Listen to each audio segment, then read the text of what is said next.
Sí. ¿Estudiaste los wichis? Estudié con... ¿Y los wichis, digamos, son parecidos a los com o no? Son seres humanos, así que somos parecidos todos. Pero lo que digo es, com y wichis son dos comunidades diferentes. Son dos pueblos distintos. Ahora, ¿por qué puede pasar lo que pasó en Salta con los wichis? ¿Tenés una explicación vos antropológicamente? En la zona chaqueña de nuestro país y de la zona de Paraguay y Brasil, nosotros tuvimos el Chaco salteño estás hablando. Estamos hablando del Chaco salteño, pero creo que es muy importante tener en cuenta que la población wichí es la población que quedó asentada, digo, no es su territorio, sino que es donde fue expulsada, en una parte de su territorio, en una zona que se ha empobrecido muchísimo a partir de las empresas de extracción, tanto agroindustriales como madereras, como algodoneras, los hidrocarburos. Y entonces la pobreza en esos lugares lleva a que tengamos una gran dificultad para acceder a recursos mínimos como son el agua, la iluminación, las estructuras básicas de salud, educación, vivienda.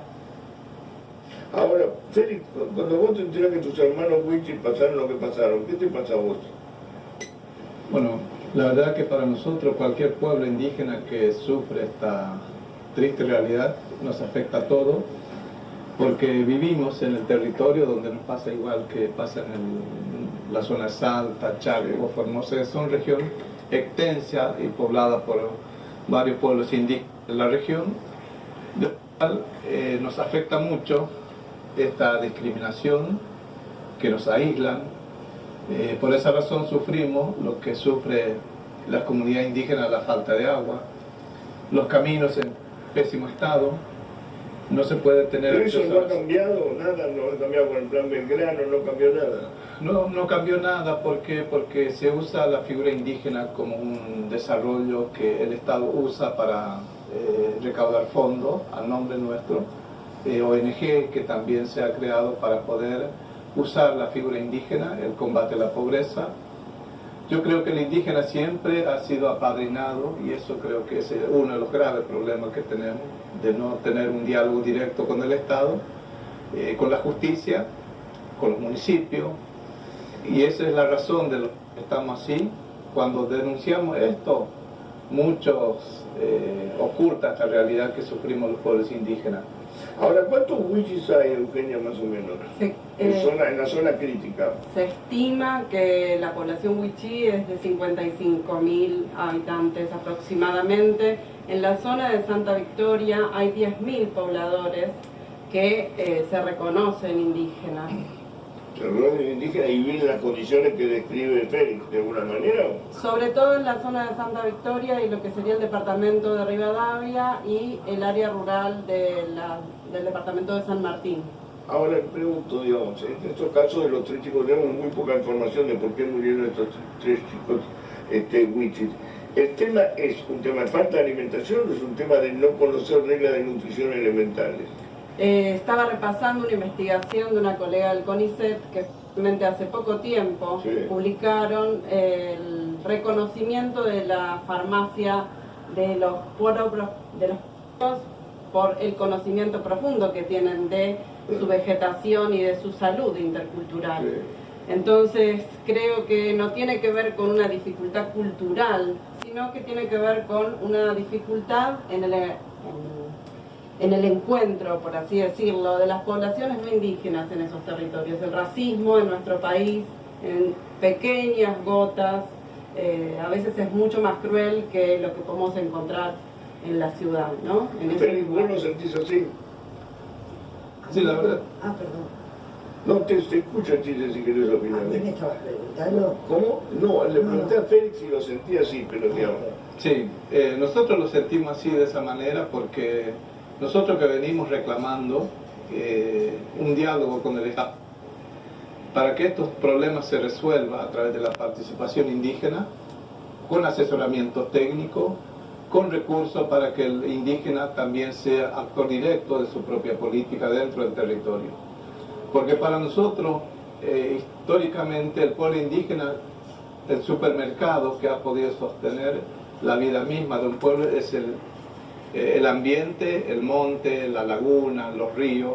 Al no tener eso, porque se encuentra en propiedades privadas, el indígena no puede cazar, no puede recolectar, no puede hacer su casa, no puede hacer nada porque se reduce ese espacio físico de la cual origina esta situación que hoy estamos viendo, el tema de la desnutrición, la tuberculosis, el mal de Chaga y también la diabetes. Por eso que si no recuperan los territorios a los que están, digamos, acostumbrados a nutrirse, ellos sufren la anomia y tienen las enfermedades que tienen. Lo que nosotros más aspiramos es la relación intercultural, que haya respeto entre la sociedad blanca y el mundo indígena y trabajar juntos para poder reconstruir esa relación humana que tanto nos hace falta para poder protegernos, porque no puede ser de que nosotros nos reconoce como preexistente ante la Constitución Nacional y vivimos mendigando derechos como ser humano, de la cual debería ser superado a través de una política pública desde el Estado Nacional, provincial, para que el pueblo indígena tenga esa garantía de poder tener esa oportunidad de vivir dignamente. Ahora, Chiche, digamos, ¿por qué puede pasar esto? Vos conocés el tema más que nadie, pero ¿puedes explicar cómo puede haber, digamos, estos bolsones? Primero me sorprendió una cosa de Félix. Habla de indígena, viste que la gente tiene vergüenza de hablar de indígena, dice pueblos originarios. Claro. No tiene prejuicios Félix en hablar de indígena. No, tienen otros los prejuicios. Tienen otros. Yo me acuerdo que alguna vez lo he dicho con mis nietos y me han retado. Sí. Como son pueblos originarios. Claro, te dicen pueblos En realidad, originarios, viste, es políticamente incorrecto decir indígena, pero Claro. Félix usa la palabra indígena. Claro. En realidad ellos, todos los problemas, Sí. tienen las 7 plagas. Una de las, me parece, Félix, una de las plagas más importantes es la deforestación. Yo no puedo creer que se siga deforestando el país como se lo está deforestando y que en la zona donde ellos viven, en otras zonas, cada vez tengamos menos árboles que tienen que ver con la vida misma. Y hay algo que no se entiende, que es el respeto a la cultura. Eso pasa tanto con ellos, con otras comunidades indígenas, pero también pasa en el conurbano bonaerense. Cuando se quiere abordar el tema de la pobreza, no se respetan las diferencias culturales. ¿Eso cómo se logra? Escuchando a la gente, viendo qué necesidades tiene, y muchas veces ellos tienen más clara la solución que nosotros mismos. Pero ahora si vamos con un libreto y decimos, esto hay que hacerlo así, y no nos damos cuenta que cada comunidad tiene su propia manera de mirar las cosas, nos equivocamos. Ahora va a salir la tarjeta alimentaria. Eso es lo que Yo quería no preguntar. sé realmente de qué manera va a llegar claramente a estas comunidades. No lo sé. Deseo que llegue. Pero ahí hay que hacer un trabajo muy especial. Ellos no tienen acceso a internet, en muchos casos, no tienen acceso a lo que puede tener cualquier habitante de los grandes centros urbanos. Pero lo que digo es, primero, la tarjeta, ¿te parece bien? La tarjeta me parece bien y estoy acompañando al armado de la red porque creo que la tarjeta sola no sirve de nada si nosotros no podemos llegar a todos los que no van a acceder a la tarjeta porque están indocumentados, por distintas causas, porque hay una... Y después lo que hay que analizar, ¿por qué tantos programas? ¿Por qué la tarjeta azul de Nación? ¿Por qué la tarjeta, hablo de Provincia de Buenos Aires ahora, la tarjeta Más Vida de la Provincia de Buenos Aires? ¿Por qué tantas tarjetas? ¿Y por qué, por ejemplo, una Ahora, mujer... aparentemente van a llegar a las zonas estas con bolsa de comida. Lo que no sé si es la comida que le sirve a los huichos, digo, porque como no hay tecnología para lo que vos decís, no tenés tarjeta, no tenés postnet, digo, ¿por dónde van a meter? Pero por supuesto. Pero por otro lado, ellos, y todo lo que tiene que ver con la agricultura familiar, es lo que hay que apoyar. Porque seguramente ellos tienen capacidad de producir los alimentos que consumen. Lo que tiene que el Estado brindarles la logística. Eso supongo que está, eso se lo dan o no. La logística es lo que falta. Porque, imaginemos, eso pasa en cualquier lado, ellos producen determinada cantidad de verdura, por ejemplo. Ahora, después, ¿qué hacen con la verdura si no tienen forma de venderla? De llevarla al pueblo más cercano, de tener una cámara permita conservarlo, muchas veces no tener luz, no ser dueños de la tierra, o sea, tanto para corregir, que me parece que si nosotros no tenemos una mirada integral de la problemática social, nos vamos a confundir. Yo fui a hablar con el ministro de Salud, el ministro de Educación, el ministro de Desarrollo, con el que intento ayudar, para hacerles ver que hay que empezar, por ejemplo, con la escuela, para darte un solo ejemplo, con la escuela de jornada extendida que se votó en el 2006 y que todavía no se aplica con algunas excepciones. Hay que empezar por las comunidades más pobres, porque eso es trabajar la inequidad, para que no tener tanta inequidad. Empecemos por los lugares más pobres. Ellos tendrían que tener escuelas de jornada extendida, para poder dedicarse a lo que tienen que dedicarse. En el conurbano, empezar por distritos como Moreno, Varela, todo no se puede, pero hay que empezar a dar signos de que queremos cambiar la realidad. Yo creo que están en el intento. Ahora, también creo que hay que conocer muy a fondo la realidad y muchas veces se desconoce. O sea, Eugenia, ¿vos sentís que conoces la realidad? Creo que hay un elemento que se nos escapa y que es que ha habido una movilidad social importante dentro de las propias comunidades. Hoy contamos con médicos, enfermeros, auxiliares en salud, en educación, y que no estamos incorporando a esos protagonistas de la gestión de la vida misma. Ya ni siquiera son funcionarios públicos necesariamente, porque hay mucho más agentes sanitarios que los que absorbe el sistema de salud, como hay más maestros bilingües que los que absorbe el sistema de educación. Y en Salta justamente ahora se cumple un año de que las propias comunidades presentaron un proyecto de gestión comunitaria de sus escuelas, porque justamente han participado en los comedores, pero no tienen la decisión de qué tipo de alimentos y de qué manera prepararlos, cuando sus profesionales no están reconocidos en la jerarquía. Para un maestro indígena, y Félix va seguramente a estar de acuerdo, por ejemplo, ¿cuál es la es muy diferencia difícil en llegar la a ser comida? director de ¿Por qué es la escuela. comida? ¿Qué es diferente es la comida? La diferencia en la comida quizás tiene que ¿El ver procesamiento? ¿Eh? La cultura. con el conocimiento de su Pero lo que propio dice entorno. Félix es que, digamos, no pueden cazar, pero digo, ellos cazan las mismas cosas que puede cazar cualquier persona, digo, comen aves, comen En la carne zona vacuna. de Santa Victoria es muy importante el pescado, El pescado. porque está muy cerca del río Pilcomayo, que seguramente también vamos a tener noticias en breve en torno a la crecida del Pilcomayo, que es por esta época, y que evidentemente en la provincia de Salta no se ha dado una política de incorporar este alimento dentro de la canasta básica de sus poblaciones. Históricamente esto ha sido así, ¿no? Falta un diálogo intercultural que reconozca los saberes indígenas de manera respetuosa. Ahora, pero Eugenia, en línea con esto que vos estás mencionando, ¿cómo se hace para llegar a estas comunidades que muchas veces sienten desconfianza, ¿no? Y es difícil acercar ayuda, por cualquier sea el motivo, ¿no? ¿Cómo se trabaja en ese sentido? Para tratar de generar ese lazo de confianza que es muy necesario. Pasan algunas, yo sé que me estás mirando, pero No es pasan cierto que tengan comunidades. desconfianza. No sé cuál es la No, razón, pero a no veces es es cierto. difícil llegar con la. Lo que pasa con es que ayuda. la política en algunos tiempos los ha hecho alejarse de la creencia de que desde la política se los podía ayudar.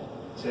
Están descreídos como está la sociedad en el mundo, está descreyendo de nosotros los políticos. Pero ellos tienen una sabiduría extraordinaria. Ellos eran los creadores de su propia medicación. Ellos eran... Entonces, por ejemplo, hay productos, cereales, que producen ellos y que tienen una alta capacidad nutritiva. Bueno, será distinta el alimento, pero hay que respetar. ¿Te sentís identificado con eso, Félix? Para nosotros es importante que nos escuchen cómo creemos, cómo pensamos, porque el tema indígena muchas veces comparo con las palomas de Plaza de Mayo. Viven dependiendo del ser humano. y esa dependencia se va generando de generación en generación, y esa ave se vuelve dependiente y no tiene esa capacidad de poder resolver sus problemas así, usando su capacidad para alimentarse, buscar su comida, su propia se forma de condiciona vida. absolutamente los ríos. Entonces, el pueblo indígena vive dependiendo de la migaja que la sociedad le da. La ropa que ya no sirve, medicamentos vencidos, comidas vencidas. Pero hoy día, Félix, lo que digo es lo siguiente: ¿cuáles son los reclamos home? ¿Cuáles son exactamente los reclamos? El reclamo central de los pueblos indígenas es el tema de las garantías jurídicas de las tierras. Y que el Estado crea una ley que debería ser la garantía jurídica para que sus tierras sean protegidas. Porque en el caso de la movida que está haciendo el río Pilcomayo, va comiendo varias comunidades, se les inunda, y cuando esa comunidad se traslada a una parte alta, cuando quiere volver ya se encuentra alambrado, porque no tiene la propiedad en sus manos, no son propietarios, son ocupantes. O sea, básicamente el tema hoy es el reclamo de tierras, digamos, que le den la seguridad jurídica de las tierras que habitan. Nosotros lo que más queremos como pueblo indígena es la relación con el Estado directamente entre pueblo indígena y gobierno. Sí. Que la justicia también incorpore la legislación indígena y que el indígena sea actor de su propia política dentro de su territorio, porque las comunidades tienen su propia organización, tienen su forma de organizarse y trabajar. Entonces, el pueblo indígena lo que quiere... ¿La legislación indígena cuál sería?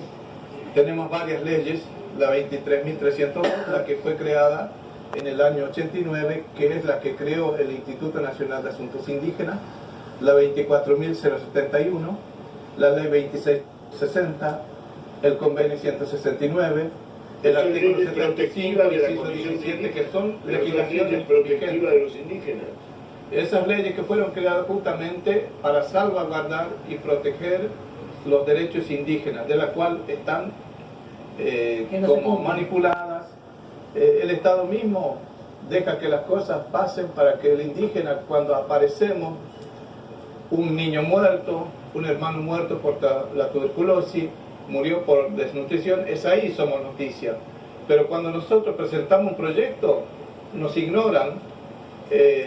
Bueno, muchas veces tiene que venir a Buenos Aires, ¿no?, a hacer la protesta para que se visibilice el reclamo. Así es, por eso justamente nosotros los pueblos indígenas hemos adecuado la forma de vida de la sociedad. Nuestros jóvenes estudian, algunos tienen título de ingeniero agrónomo, después asistentes sociales, están en su comunidad pero no tienen trabajo, porque son indígenas, no le dan un cupo laboral por ser indígena.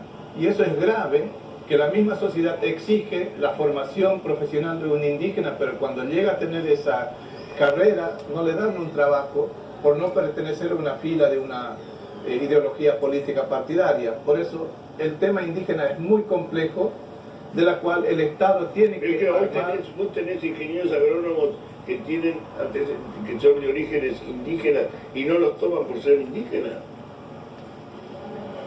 No entendí la pregunta. Si vos tenés ingenieros agrónomos que son indígenas y no los toman por eso en un trabajo. Nosotros tenemos muchos jóvenes que tienen títulos que no los toman y no lo toman por varias razones. ¿Sabe por qué? Como ejemplo, un indígena que no puede tener un trabajo y se incorpora en la fuerza policial o gendarmería. Y ese mismo indígena, cuando hay una represión contra un indígena, le mandan a ese joven para reprimir su propia gente. Y eso es algo también, es injusto, que la misma sociedad usa al indígena para pelear con su propia gente. Es una estrategia política. Y eso para nosotros es muy triste. De que no hay una objeción de conciencia. Si yo soy indígena y me mandan a reprimir a un indígena, ¿no puedo argumentar mi objeción de conciencia? Es porque las condiciones laborales es la que te obliga a tomar decisiones que a uno no le gusta. Un enfermero no puede asistir a un hermano porque tiene un horario laboral. Un maestro no puede enseñar fuera horario de su función. Entonces esas condiciones laborales las que impide el indígena a ser solidario. ¿Por qué? Porque si enfrenta la estructura gremial, lo despiden y no tiene que subsistir. Entonces ese miedo que tiene el indígena es generalizado en diferentes espacios. Por eso para nosotros A ver, la explícame cómo es eso. importancia ¿Cómo? de que Explícame nosotros cómo es seamos eso. escuchados. Si el maestro es indígena, a ver, no entiendo. Si el maestro es indígena, ¿no puede dar clases aparte? La mayoría de los maestros indígenas que trabajan en el territorio son como maestranza.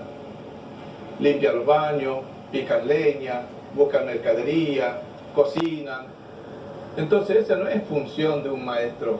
La función del maestro es enseñar en su idioma para que ese chico aprenda el castellano a través de la ayuda de ese maestro indígena.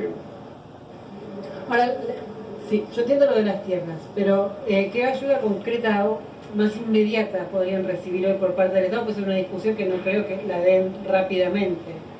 Nosotros lo que más queremos es que el Estado, por lo menos, que incluya a los indígenas en el Programa Nacional contra el Hambre y que dé los recursos a los pueblos indígenas para poder desarrollar los proyectos que veníamos planteando, proyectos productivos, el tema de la perforación para el agua, el arreglo de las calles, salud, que son temas fundamentales para que el indígena sea el que tiene que contar lo que le pasa, porque yo no puedo representar al pueblo wichí porque no entiendo el wichí, pero soy un indígena y conozco la realidad y me solidarizo. Pasa con los pueblos mapuche en el sur. No soy mapuche, pero siempre estoy en los problemas, conflictos que se genera a través del reclamo de los pueblos indígenas, siempre estoy presente. Pero hay que tomar nota de todo eso, está bien. Chiche, pero es muy difícil avanzar. ¿Cómo? Digo que es muy difícil avanzar. Chicha recién mencionaba a Chiche Dual, ¿no? Sí. Mencionaba esto de los prejuicios. Todo esto que está relatando Félix Díaz Sí. tiene que ver con la discriminación. ¿Cómo haces para avanzar en estos reclamos legítimos muchos, en este marco de discriminación que hay en el año 2020 en la Argentina, ¿no? Escuchando las necesidades reales del otro. Pero está claro que hoy el Estado, a través del gobierno nacional, tiene un plan. Y eso es lo que ustedes están planteando. Esto es clarísimo. El plan debería tomarlo como una cuestión, claro, totalmente independiente. Que seamos parte es de cierto la lo que dice política. Chiche, el plan está pensado para otra población. Para ese 40, digamos, aceptemos el 41% de UCA, que es el último dato que tenemos, que es un dato estadístico, que probablemente los wichí no estén en ese dato estadístico, porque hay que ver si el INDEC llega hasta esas zonas a censarlos. Probablemente estén afuera de ese dato, con lo cual me parece que lo que está planteando Félix es, hoy el Estado que está tomando el discurso presidencial, parto de ahí, ¿no es cierto? Los únicos privilegiados en la Argentina son los que están por debajo del nivel de la pobreza, por decirlo, que representarían el sótano de la democracia, ¿no es cierto? Bueno, hacia ellos hay que ir. Hoy el Estado los tiene que escuchar, ¿no? Tengo una placa de último momento. Gracias, Félix, gracias, Eugenia, por favor, porque tenemos que seguir con otro tema.